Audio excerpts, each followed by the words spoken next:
શું તમે mayonnaise vinegar અને તેલ વગર ઇમેજિન કરેલું છે? નથી કર્યું તો આ રેસીપી તમારા માટે છે. આજે આપણે એકદમ હેલ્ધી માયોનીઝ ઘરે જ બનાવવાના છીએ. સ્ટાર્ટ કરીએ છીએ. 200 ગ્રામ પનીર લઈશું. પીસીસમાં ડિવાઈડ કરીને મિક્સરની જારમાં કન્વર્ટ કરીશું.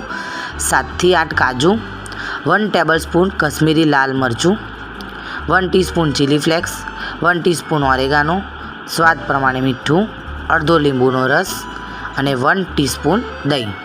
ક્રશ કરી દઈશું. 1 ટેબલસ્પૂન દૂધ નાખીશું અને ફરીથી મિક્સરની જારમાં ક્રશ કરીશું. અને અહીં આપણું તંદૂરી માયો એકદમ રેડી છે. તમારે સાદું માયોનીઝ બનાવવું છે તો પનીર, કાજુ, મીઠું અને લીંબુ ક્રશ કરી દેજો. રેડી છે. માપ મેં બતાવ્યું છે એ જ રીતે બનાવજો. અને આટલી સ્લરી રેડી છે. તમે આને કોઈ પણ હેલ્ધી સલાડમાં પણ યુઝ કરી શકો છો. રેન્ડમલી આવી કોઈ પણ પોટેટો ચિપ્સ સાથે પણ તમે સર્વ કરશો ને તો એકદમ ટેસ્ટી લાગશે. ફ્રેન્ચ ફ્રાઈઝ સાથે પણ ખાઈ શકો છો. નાચોસ સાથે પણ ખાઈ શકો છો. પીઝા અને સેન્ડવિચ માટે તો યુઝફુલ છે જ. તો શું વેઇટ કરી રહ્યા છો? બનાવો ઘરે હેલ્ધી. તમારા બાળકને પણ ખવડાવો અને રેસીપી સેવ કરવાનું ભૂલતા નહીં. ફોલો, શેર કરવાનું પણ ભૂલતા નહીં. લાઇક કરવાનું પણ ભૂલતા નહીં, જેનાથી બધાને પણ આ માહિતી મળે.